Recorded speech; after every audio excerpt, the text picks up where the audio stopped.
Ya pemirsa, kita awal informasi pada pagi hari ini di mana rumah jaga petugas suku dinas Tata Air Jakarta Pusat di Jalan Kartini 5 Sawah Besar Jakarta Pusat ludes terbakar. Besarnya kobaran api sempat membuat sejumlah petugas Sudin SDA panik berhamburan keluar demi menyelamatkan diri.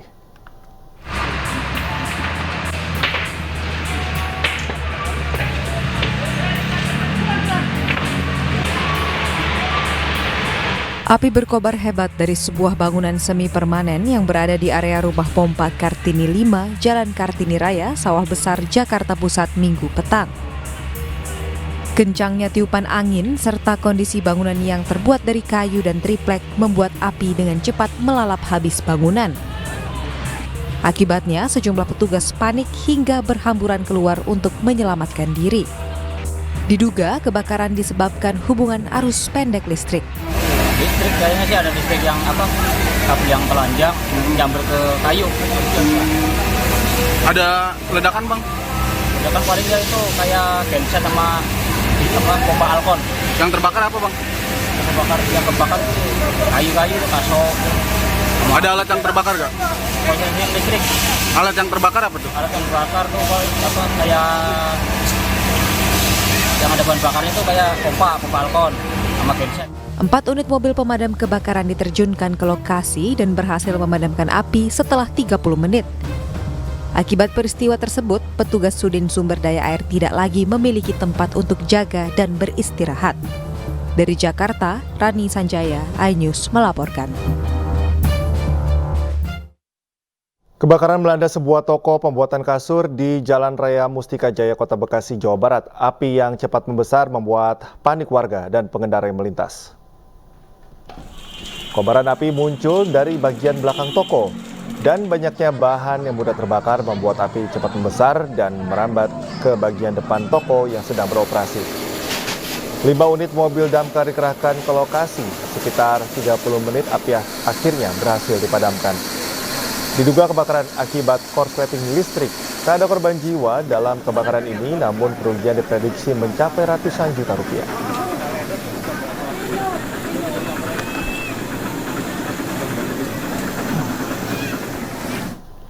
Gara-gara ponsel terjatuh, pemirsa, seorang pria tercebur dan terjebak di dalam sumur. Beruntung korban selamat usai dievakuasi tim Basarnas.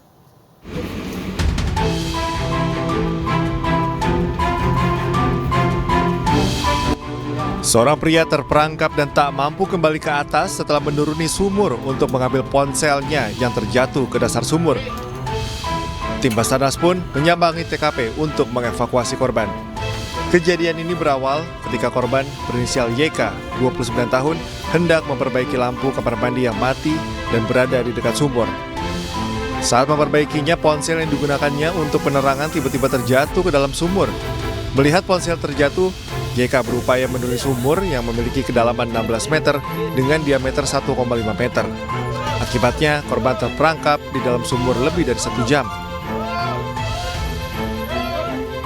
Terjadi kondisi membahayakan manusia, 1 orang terjebur ke dalam sumur. Iya, itu kronologi awalnya seperti apa itu, Nan? Untuk kronologis yang kami dapat tadi si korban sedang melakukan pembenahan di dalam, ada barangnya yang jatuh listrik, terus dia dibeneri, begitu mau naik dia sudah HP-nya jatuh, terus dia ambil lagi ke bawah, terus tidak mampu naik kembali. Nah, itu membenahi lampu di kamar mandi dengan menggunakan senter di HP. Jadi senternya kena tangan terus jatuh di sumur. Rencana mau ambil HP di dalam sumur lewat tali yang untuk menggantungkan pompa air. Setelah itu mau naik sudah tidak kuat karena tidak tipis Pak sumurnya, itu cuma terbuat dari tanah. Jadi tanahnya agak longsor sedikit. Ya, baik.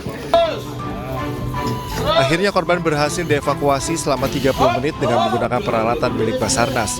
Korban dalam kondisi selamat setelah diangkat ke atas sumur. Dari Sleman, Daerah Istimewa Yogyakarta, Gali Wisma, iNews melaporkan. Pemirsa, ratusan rumah warga diterjang banjir bandang di Kabupaten Nrekang, Sulawesi Selatan. Akibat terjangan banjir bandang, akses utama transportasi terganggu. Kantor Basda, astagfirullahaladzim. Hotel ini beli. Terus yang ini begini. Ini kan kantor bos ada namanya nih, tenggelam nih. Banjir bandang terjang Kabupaten Nrekang, Sulawesi Selatan. Ratusan rumah warga terendam banjir. Banjir bandang menerjang sejumlah titik di kota Nrekang. Selain banjir bandang terjadi longsor di 2 titik Kulinjang, Kecamatan Nrekang, serta pohon tumbang. Sementara itu akses utama jalur transportasi juga terganggu. Mapolres Nrekang juga ikut tergenang banjir tersebut. Serta dilaporkan juga 5 rumah di aspal Mapolres Nrekang juga mengalami kerusakan akibat banjir. Polres maupun Kodim dan dari bencana alam telah berupaya untuk mengevakuasi rumah masyarakat yang terdampak bencana, kemudian juga imbauan dari kami agar masyarakat tetap antisipasi karena masih sering hujan di wilayah Nrekang. TNI Polri bersama BPBD Nrekang terus melakukan pemantauan dan pendataan akibat bencana tersebut, serta melakukan upaya evakuasi terhadap pohon tumbang dan material longsor.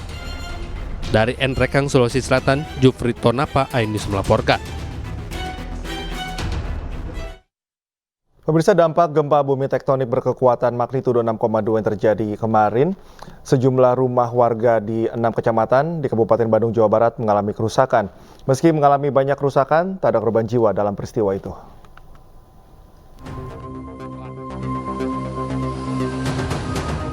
Beginilah kondisi rumah warga yang rusak pasca gempa bumi tektonik berkekuatan magnitudo 6,2 yang berpusat di Laut Garut, Jawa Barat. Berdasarkan data dari Badan Penanggulangan Daerah atau BPBD Kabupaten Bandung, rumah warga yang mengalami kerusakan di 6 kecamatan, yakni Kecamatan Banjaran, Pangalengan, Cicalengka, Arjasari, Cangkuang, dan Kertasari. Mayoritas kerusakan yang terjadi berada pada bagian dinding rumah, di mana pada bagian dinding rumah mengalami retak dan bahkan sebagian lagi ambruk. Hingga saat ini petugas BPBD masih mendata rumah-rumah warga yang mengalami kerusakan.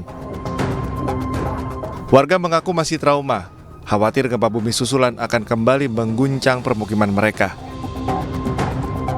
Alhamdulillah keluarga mah sedang tidur. Cuman kalau saya pribadi mah masih belum tidur, masih nonton TV. Itu gimana Bu pas kejadian? Ya kaget pas kejadian, boro-boro inget apa-apa, jadi langsung ngebangunin suami, langsung ngambil anak aja langsung keluar gitu. Tak ada korban jiwa dalam peristiwa ini, warga pun diimbau agar tetap waspada mengingat gempa susulan bisa kembali mengguncang. Dari Kabupaten Bandung, Jawa Barat, Yuan Pangestu, iNews melaporkan.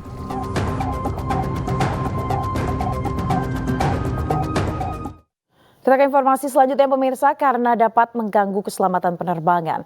Seekor orang utan terpaksa dievakuasi petugas dari kawasan Bandara Haji Hasan Sampit, Kalimantan Tengah. Evakuasi berlangsung dramatis karena orang utan sempat tersangkut di pohon usai ditembak bius.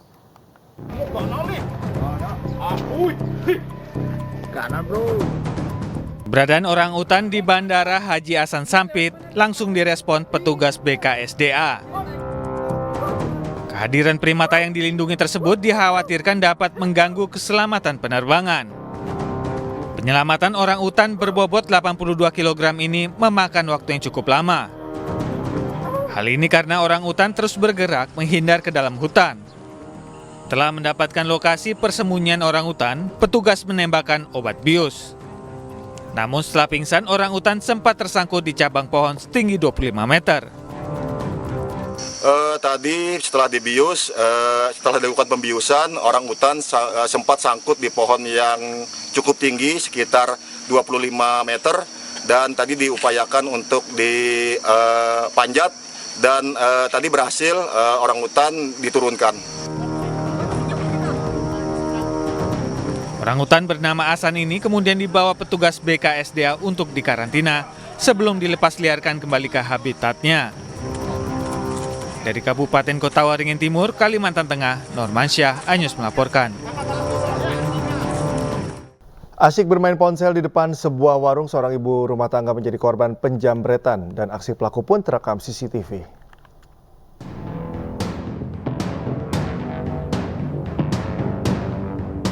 Inilah detik-detik aksi penjambretan yang terekam kamera CCTV di salah satu lokasi di Jalan Petarani 1, Kota Makassar, Sulawesi Selatan. Dalam rekaman ini nampak seorang wanita sedang bermain ponsel di pinggir jalan. Korban sempat berteriak dan mengejar pelaku, namun usaha korban sia-sia lantaran pelaku tancap gas meninggalkan TKP. Aparat kepolisian dari Resmob Polsek Panakukang yang mendapatkan informasi adanya seorang wanita yang menjadi korban penjamretan langsung mendatangi TKP dan mengorek keterangan dari pemilik CCTV dan juga korban. Korban pun berharap pelaku segera ditangkap. Tiba langsung aku keluar, ada orang itu yang motor di sini berhenti tak belanja. Kan agak lama kau pegang HP dilihat jalan CCTV tuh. Iya. Nah, kau ngapain itu? Tunggu seseorang atau apa?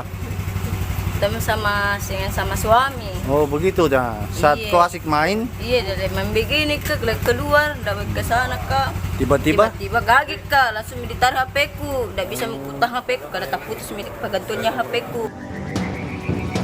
Saat ini aparat kepolisian telah mengamankan barang bukti rekaman CCTV dan tengah melakukan pengejaran terhadap pelaku yang identitasnya telah diketahui.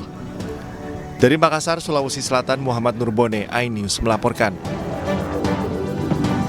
Seorang pengemis viral di media sosial yang diduga kerap meminta uang secara paksa di sejumlah kota ini telah diamankan oleh petugas Satpol PP dan Dinas Sosial Kota Bogor, Jawa Barat. Ia pun sempat menolak dan meronta saat hendak dibawa oleh petugas.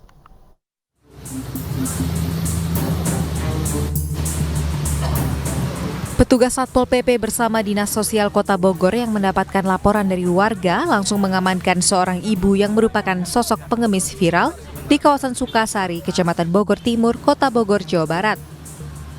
Awalnya pelaku menolak dan meronta saat akan diamankan oleh petugas. Namun setelah dibujuk, wanita bernama Rosmini berusia 56 tahun ini akhirnya dibawa petugas ke kantor Dinas Sosial. Dari pengakuannya kepada petugas, ia mengaku melakukan aksinya didasari persoalan keluarga.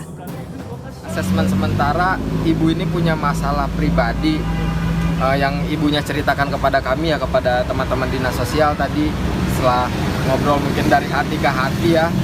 Ibunya punya masalah pribadi sekitar 14 tahun yang lalu. Mungkin masalah keluarga, kalau saya tanya masalahnya berat atau enggak Bu? Sangat berat informasi dari ibunya.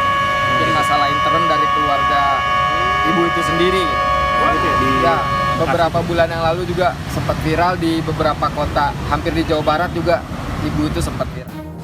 Sebelum akhirnya diamankan, Rosmini viral di media sosial, satu warga merekam dirinya meminta uang secara paksa dan marah-marah kepada penduduk di perumahan Ciberem, Kota Sukabumi, Jawa Barat 23 April lalu.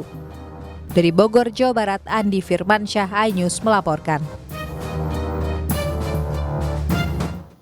Kita ke informasi lainnya, pemirsa, sejumlah idol K-pop dipulangkan ke Korea Selatan setelah sebelumnya menjadi tahanan rumah di Bali. Mereka ditangkap usai syuting reality show Pick Me Trip in Bali yang diduga tanpa izin.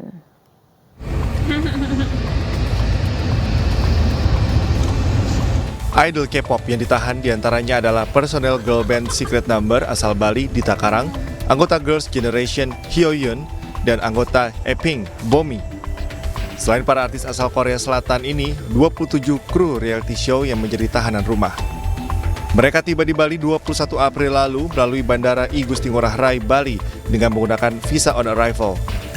Mereka dijadwalkan kembali ke Korea Selatan setelah menyelesaikan syuting pada 25 April 2024. Namun karena gagal mendapat izin syuting, pihak imigrasi Ngurah Rai Bali langsung menindak seluruh kru dan artis yang terlibat. Dari 31 warga negara asing ini ada 4 orang artisnya, lalu kemudian diikuti oleh 27 produser dan juga manajer serta kru. Setelah proses wawancara yang dilakukan oleh petugas keimigrasian, maka diketahui memang mereka mengakui bahwa mereka telah mengambil kegiatan film dan pada prinsipnya itu adalah mereka telah melanggar ketentuan dengan visa yang telah mereka ambil, yaitu di awal tadi setelah kami sampaikan itu adalah mereka mengambil visa on arrival, ternyata tidak sesuai dengan peruntukan mereka untuk melakukan kegiatan. Saat ini seluruh artis dan kru telah dipulangkan ke negara asalnya.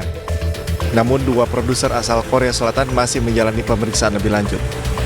Dari Denpasar, Bali, Indira Ari, iNews melaporkan. Pemirsa, Presiden terpilih periode 2024-2029 Prabowo Subianto mengaku membutuhkan kekuatan Nahdlatul Ulama dalam membangun bangsa. Hal itu disampaikan Prabowo saat menghadiri Halal Bihalal NU di Jakarta. Presiden terpilih periode 2024-2029 Prabowo Subianto menghadiri acara Halal Bihalal PBNU yang digelar di Jakarta pada Minggu siang. Prabowo Subianto didampingi dengan wakilnya Gibran Rakabuming Raka. Dalam sambutannya, Prabowo mengucapkan terima kasih kepada pengurus besar Nahdlatul Ulama karena berkomitmen mendukung pemerintahannya ke depan. Selain itu, Prabowo juga mengaku membutuhkan kekuatan Nahdlatul Ulama dalam membangun bangsa. Menurutnya, kekuatan ormas Islam sangat diperlukan, khususnya ormas Islam yang moderat. Bismillahirrahmanirrahim. Asakwa. Dalam suasana halal bihalal, saya pun atas nama pribadi, juga atas nama wakil saya, kami mohon maaf lahir dan batin atas mungkin kekurangan kami, kesalahan kami, salah tutur dalam berkata, bertindak dalam saat-saat yang lalu. Kami mohon maaf dan kami sangat-sangat berterima kasih atas tadi pernyataan komitmen bahwa NU, keluarga besar NU akan mengawal dan mendukung pemerintah yang akan datang. Pemirsa, DPW Partai Perindo Sumatera Utara resmi membuka pendaftaran bakal calon kepala daerah pada Pilkada serentak tahun 2024. Pendaftaran digelar secara terbuka demi menjaring calon kepala daerah terbaik bagi kemajuan Sumatera Utara.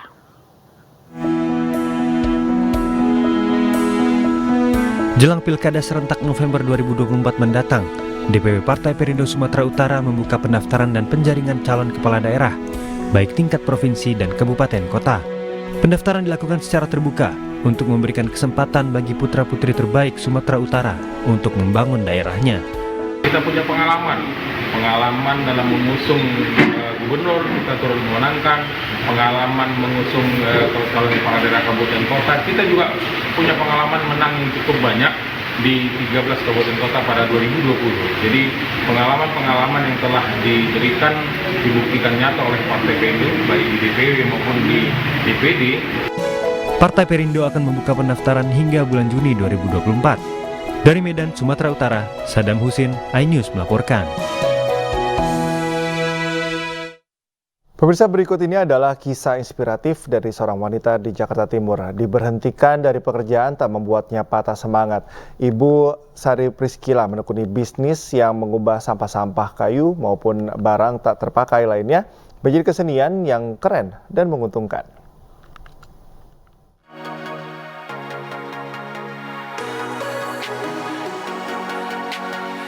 Limbah dan sampah biasanya dihindari oleh siapa saja. Namun tidak dengan Sari Priskila. Di tangannya, berbagai barang yang tak terpakai disulap jadi barang bergaya retro yang menarik. Sari yang merupakan korban PHK berhasil membangun usahanya yang diberi nama Madam Retro secara mandiri. Dari membuat setiap kerajinan sendiri hingga kini dibantu sejumlah karyawan. Ide-ide Sari dituangkannya menjadi berbagai barang yang tak hanya estetik, namun juga fungsional. Misalnya gini, jadi saya nemuin ide nih, bikin ide, habis itu saya diskusi nih. Saya punya dua tukang kayu saya diskusi, kira-kira kita bisa bikin kayak gini nggak? Pakai kayu-kayu kita ini loh, kayu-kayu yang memang keadaannya bukan kayu yang bagus ya, kayu-kayu yang memang harus didempul lagi, diamplas lagi, dicakepin lagi lah gitu. Tapi saya suka banget sama plat nomor. Jadi plat nomor bekas, kan kita tiap 5 tahun kan ganti plat nomor ya. Nah itu bayangin aja satu mobil, motor apalagi yang paling banyak tuh, itu kan jadi sampah tuh, jadi limbah. Abis kita ke Samsat, kita ganti, udah kita buang deh kemana. Padahal itu besinya kan sebenarnya masih bagus, masih kuat ya. Nah kayak gini nih, bikin kayak ginian. Nih dari kayu, jadi ini kombinasi antara kayu bekas dengan plat nomor bekas. Fungsinya bisa jadi tempat naruh perkakas bapak-bapak, martil kek, tang kek, kunci-kunci, baut semua gitu. Ibu dua orang anak ini berjuang menjajakan hasil karyanya dari pameran ke pameran, media sosial, hingga berhasil diajak untuk mengikuti berbagai festival kerajinan.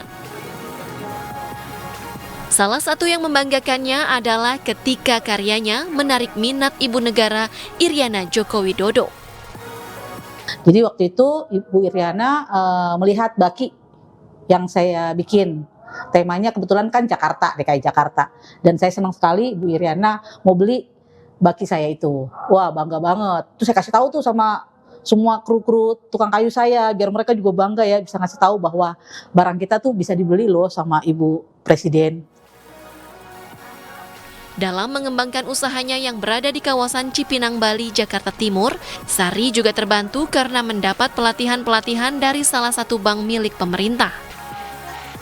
Jadi saya suatu saat dikirimkan link sama pembina saya di kecamatan. Ini ada BRI nih mau mencari UMKM yang mau bergabung. Nanti bisa ada pelatihan-pelatihan, bisa ada pameran. Wah, saya seneng banget gitu. Pelatihan dan pameran itu kan butuh uang ya biasanya ya. Dan kalau kita setiap pameran bayar ya agak susah juga untuk kami. Pemerintah sendiri mempunyai banyak program untuk memajukan UMKM dari pembinaan hingga kredit usaha rakyat, di mana pelaku UMKM bisa memanfaatkannya. Salah satu bank yang menyalurkan KUR adalah BRI, yang bisa membantu UMKM untuk mengembangkan usahanya dengan syarat yang mudah. Dari Jakarta, Tim Liputan iNews melaporkan. Ya, pemirsa, kita ke informasi selanjutnya di mana informasi olahraga akan kita awali ini ya Ayat, termasuk tadi juga ada berita mengenai Liga Inggris, tapi kita harusnya ke timnas dulu nih. Betul sekarang. sekali, mengingat hari ini merupakan nanti pukul 9 waktu Indonesia Barat pada malam akan ada semifinal dari Piala Asia ya, dan kita akan lihat liputannya di mana ini terkait dengan orang tua Arhan Pratama dan Witan Sulaiman yang optimis pemirsa timnas Indonesia U23 ini bisa menang melawan Uzbekistan di laga semifinal Piala Asia U23. Ya, mereka berpesan untuk selalu menjaga konsistensi dan kekompakan saat bermain.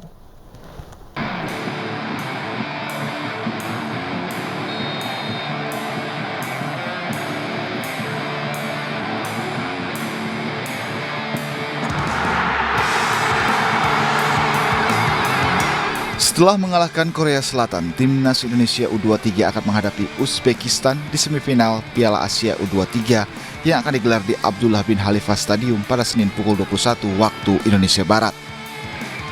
Garuda Muda yang berstatus debutan di Piala Asia U23 2024 tentunya mendapat dukungan dari berbagai pihak, termasuk dari para orang tua pemain.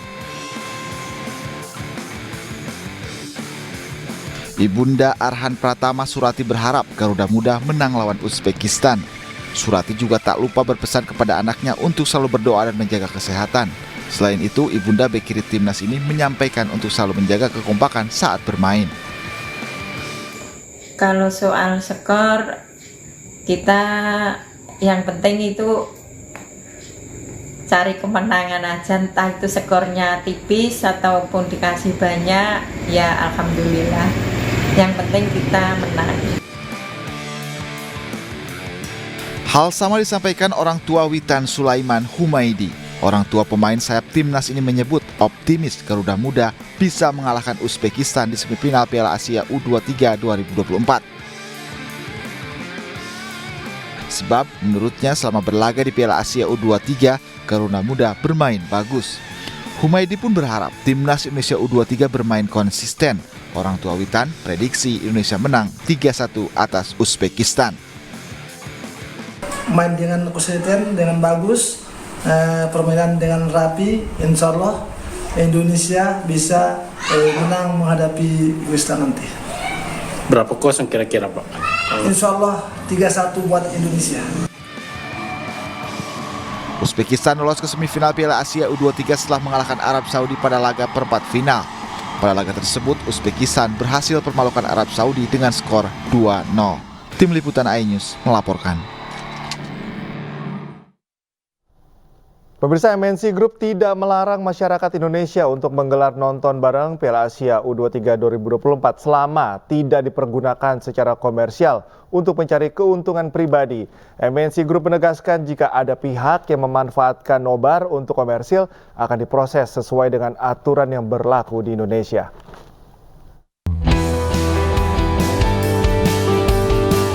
MNC Group sebagai pemegang tunggal hak eksklusif lisensi media right and official broadcaster Piala Asia U23 2024 menyayangkan jika ada pihak yang memanfaatkan nonton bareng Piala Asia U23 untuk kepentingan komersil. Sebab menurut Direktur Programming RCTI Dini Arianti Putri, MNC Group memiliki tanggung jawab untuk melindungi hak cipta dan kepentingan komersial terkait dengan acara tersebut. Nggak ada. Semua untuk Pemda, tadi saya ulang ya, semua untuk Pemda, Pemkot, instansi apapun, swasta apapun yang tidak melakukan komersialisasi bisa mendaftarkan secara gratis. Tapi kalau komersialisasi? Kalau ada komersialnya itu beda pendaftaran. Ada aturannya juga? Ada aturannya. Korporat Sekretari MNC Group Safril Nasution menyebut MNC Group tidak melarang masyarakat menggelar nobar asalkan tidak untuk kepentingan komersial atau mencari keuntungan pribadi. Safril mengatakan tidak pernah menunjuk agensi manapun untuk menggelar nobar di luar MNC Group. Mereka membayar kepada satu agensi. Saya tegaskan di sini MNC Group tidak pernah menunjuk satu agensi manapun untuk mengeluarkan izin melakukan nobar. Semua itu di dalam MNC Group. Jadi gampang sekali kalau ada pihak-pihak yang ingin melakukan nobar, nanti bisa masuk ke dalam satu link nobar.rcti.id, bisa masuk ke situ, kemudian diisi saja.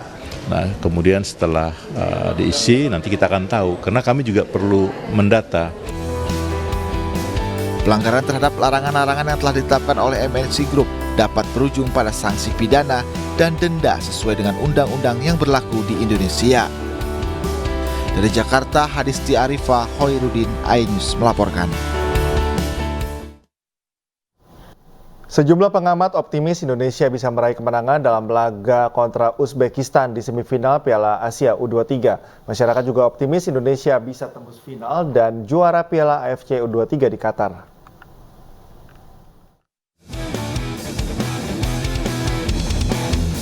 Timnas Indonesia akan menghadapi Uzbekistan di babak semifinal Piala AFC U23 2024 di Qatar pada Senin malam. Beberapa pengamat menilai Uzbekistan bukan lawan yang mudah lantaran pernah jadi finalis Piala Asia U23 edisi 2022 dan 2018. Namun mereka optimis timnas asuhan Sintayong ini bisa menang dengan skor tipis. ST dinilai memiliki opsi lain menggantikan Rafael Struijk yang absen seperti memilih Ramadan Sanata sebagai penyerang. Pertandingan melawan Uzbekistan ini tergolong krusial karena menjadi penentu peraihan tiket Olimpiade Paris 2024. Saya pribadi cukup optimis Indonesia U23 menghadapi Uzbekistan U23 ya, karena perjalanan yang diperlihatkan mereka berprogres, itu yang penting. Do or not die, ya kan, artinya apa? Hanya satu kesempatan, satu momentum, para pemain Indonesia harus maksimal. Apalagi pencapaian mereka itu udah luar biasa. Bagaimana progres, bagaimana individu, pemahaman taktikalnya udah sangat baik. Kemudian mereka juga punya kepercayaan diri, punya mental yang sangat baik. Jangan disia-siakan, walaupun lawannya Uzbekistan. Sepanjang para pemain itu tidak overconfident, mereka pastikan akan bisa menyelesaikan pertandingan dengan sangat baik. Ini akan banyak gol. Ya pastinya kita sangat berharap Indonesia bisa lolos ke final, dan ini pertandingan terbesar yang saya rasa 10 tahun terakhir Indonesia punya. 3-2 sih untuk Indonesia, dan kalau gue jadi STY pasti gue akan bermain terbuka karena ngelihat dari pertandingan kemarin sepak bola yang open, sepak bola yang nyerang dengan pola yang kita udah punya akan jauh lebih menyenangkan dan menarik. Sebagai orang Indonesia kita maunya menang ya, cuma memang harus realistis juga, Uzbekistan lawan yang berat. Tapi kalau kita udah bisa lawan Korea menang, lawan Australia menang, harusnya udah all out. Gue prediksi skor akhir ya 2-1 lah ya. Sebelumnya Indonesia tampil solid mengalahkan Korea Selatan dengan skor 11-10 dalam adu penalti di babak 18 besar lalu. Dari Jakarta, Syah Reza Zanski, Yastriawan, iNews melaporkan.